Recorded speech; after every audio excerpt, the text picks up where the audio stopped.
Joining us as we heard the president spoke about potentially using the Insurrection Act to quell the Minnesota protests. So let's just start with the very basics. Tell us about what the Insurrection Act is and how it works. The Insurrection Act can be invoked by a president, but its invocation is a last-ditch effort. It can be used at the request of the government, request of a governor, or the president can invoke it on his own to suppress an insurrection, rebellion, or unlawful obstruction of federal law. The challenge for the administration is, while they may be able to make a legal case that the act can be invoked, those who oppose the invocation of the act will raise concerns that it's the government's own actions in the conduct of and how they're conducting their enforcement operations and dealing with protests that's actually one of the catalysts for the current unrest in Minneapolis. So tell us, what's the precedence for this? Well, it's a law that goes back to the 1700s, and it was intended as a way that the president could take steps if an act of rebellion exceeded the capacity of state and local officials to maintain order, or to deal with an invasion by a foreign army coming into the United States. So, all right, Shalom Israel. First and foremost, I want to give all praises, honor, glory, and fear to Yahweh, Bahashem, Yahushua, Bahashem, Machakwadash. Also want to give double honors to the elders and apostles of Great Millstone that taught us this truth and peace and salutations to the Lord's hopeful elect. Back at it with another epistle through the spirit and power of Yahweh Bahashem Yahushua concerning the president possibly implementing another law or changing a law or implementing a law. They call this one the Insurrection Act. It doesn't matter what they call it, man. All that matters is, what they're going to do. So you hear the jargon being spoke. All right. So basically it's, I heard the phrase last ditch effort. All right. And also, let me run it back right quick. Rebellion exceeded the capacity of state and local officials to maintain order. If the rebellion exceeded the capacity for them to maintain the order, man. Or to deal with an invasion. Or an invasion. All right. And these are the things that prophecy speaks about, man. So if they do that, they already got the so-called ICE agents out there, man. This is why prophecy is speaking loud. This is Isaiah 19 and verse 2. I will set the Egyptians against the Egyptians, man. So the people here in Babylon, veterans, okay, just Babylonians, make America great again, Edomites. They're not going to like that. They are very, very serious about their rights and things like that, man. And them putting the so-called military out there, what's going on with these ICE agents and everything else in relation to prophecy, man, this is going to come to pass, man, like we've never thought before, man. So again, Isaiah 19 and 2, I will set the Egyptians against the Egyptians. And we know we're not in Egypt right now, but we are in bondage. We are in captivity. So those are, the people who had us in captivity, these Edomites, man. All right. So you might as well say, and I will set the Edomites against the Edomites, man. All right. Our enemies against our enemies. So they're going to fight each other, and they'll be just fighting amongst nations, and in-house fighting. It's just going to go down, man. And they shall fight everyone against his brother and everyone against his neighbor, a city against city and kingdom against kingdom. Now, ultimately, of course, World War III, man, but also within these different nations, providences, etc., man, people will be fighting, even like I said, within individual households, because the Lord say he didn't come to send peace but a sword, man. And always I like to say that sword being symbolic for division and war, man. All right. So you hear the signs of the times, man. This man knoweth that he have a short time, so that's why he's moving. That's why the spirit is moving like that, man. All right. And we're seeing these things come to play right in front of our eyes, man. So call hello Yahweh Bahashem Hawashai, man. We just got to stay circumspect, stay watching, because things are in fact moving very, very fast. All right. So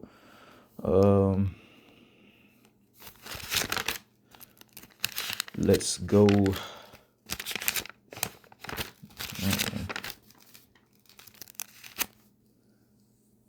to the book of Habakkuk.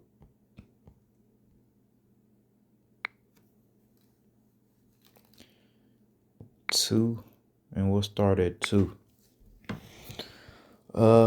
Well, let's start at 1. This is Habakkuk 2:1. I will stand upon my watch and set me upon the tower. So, hey, the Lord's men are coming in that spirit, man, starting with those prophets, man. Yahweh Shem Shah standing upon their watch, upon that tower, looking, listening, watching for signs, man, of the end. And will watch to see what he will say unto me and what I shall answer when I am reproved. All right. In verse 2, and the Lord answered me and said, write the vision and make it plain upon tables, and through the spirit and power of Yahweh Shema Shah, it has been done, and it's happening right in front of our eyes again via the prophecy of the prophets of Yahweh Bahashem Yahweh Shah, man. All right, that he may run that readeth it, for the vision is yet for an appointed time. Lord willing, we are in those end times, man. But at the end, it shall speak and not lie. So it was took a while for us to get to the point where we woke up this remnant, man. Lord willing, we are that remnant. But now, because we through the Spirit feel like this is in fact the end of this thing, okay, it's starting to speak. We're able to hear it louder and louder day by day and not lie. And the scriptures tell us the Lord is not a man that he shall lie. So prophecy, we're seeing it. So we're seeing it is not lying, man, which is to say the Lord wasn't lying, though it tarry, wait for it. So that's patience. We got to be patient no matter what and endure to the end, whether the end come this year, next year, or the year after, man. We got to be patient and don't give up the faith, man, because it will surely come. Why? Because the Lord not a man that he shall lie. It will not tarry. All right. So that's the whole point. We're seeing these things come to pass. We're seeing prophecy come to pass, and we're again being comforted by that, man. I spoke last night through the Spirit about seeing these things, hearing the wording they're using, seeing it on the news, seeing what's happening on the earth, seeing the Spirit on people, seeing how we are maturing and advancing in the Spirit. It gives us confidence that we're not crazy, man, because like we say, I said that through the Spirit last night, we don't know if we're of the hopeful elect, man. Just like we really don't know. I mean, we have faith that we're of the hopeful elect, but just being honest through the Spirit, prophecy, man. You know what I mean? The name Yahweh, Yahweh Shai, we believe it 100%. But again, it is comforting for that confirmation of that prophecy, seeing these things, man. Just like when we're beamed up, Lord willing, that'll be our confirmation that we are, of the hopeful elect, or well, yeah, it got to be that because, but I figure if the Lord give a brother spiritual power prior than that, he probably live a hopeful elect, right? But, we'll have to get to that point, you know what I mean? And again, once we, get to that point, we'll have more confidence. Just like we're able to pray, we're able to fast, we're able to understand prophecy. All right, it's giving us confidence that we're not crazy. Boom, we're lining these up through the scriptures, things that are happening in real time upon the earth. So we have that confidence in Yahweh Shema Shah, like Paul, I have confidence or in hope and the faith that I may be saved, paraphrasing, but we're confident, through our works of faith, man. If faith without works is dead, man, and vice versa. So it is our faith that lead us to do the works, of a prophet, of an evangelist, what have you, a teacher, okay, a leader, Lord willing, manifested here pretty soon of the nation of Israel, man, because that's what we're fighting for, man. All right, to be a part of this heritage, this bloodline, this glory, this beauty, this perfection, this wealth, that is Yahweh, Yahweh Shai, and the kingdom thereof, man. All right. Let's see here.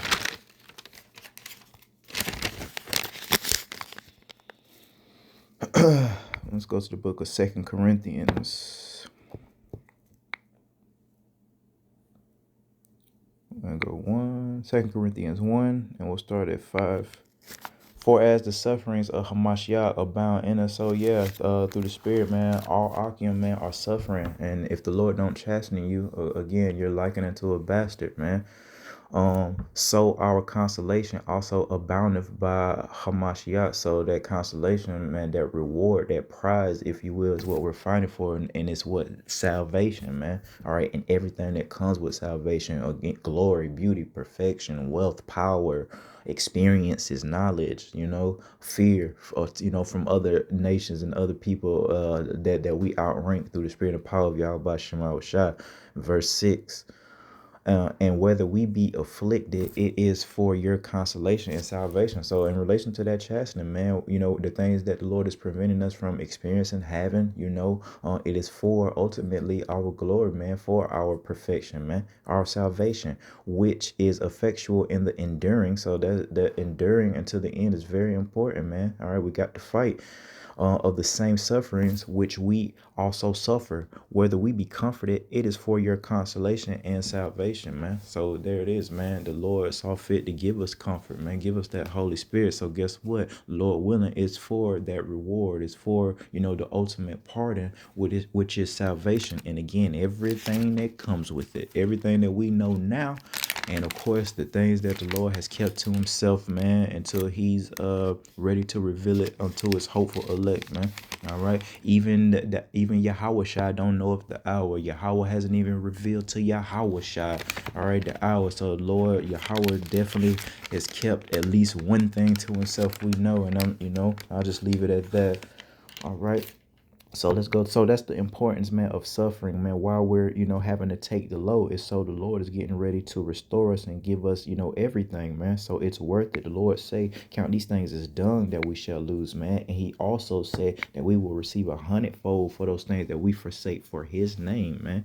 Matthew 5:3, blessed are the poor in spirit, for theirs is the kingdom of heaven. Blessed are they that mourn. Blessed are the meek. All right. Blessed are they which do hunger and thirst after righteousness. All right. Blessed are the merciful. Blessed are the pure in heart. Blessed are the peacemakers, man. Blessed in verse 10, right? Blessed are they which are persecuted for righteousness' sake. And we do believe through the spirit of power of Yahweh Bahasham, Yahweh Shah, persecution is on the way.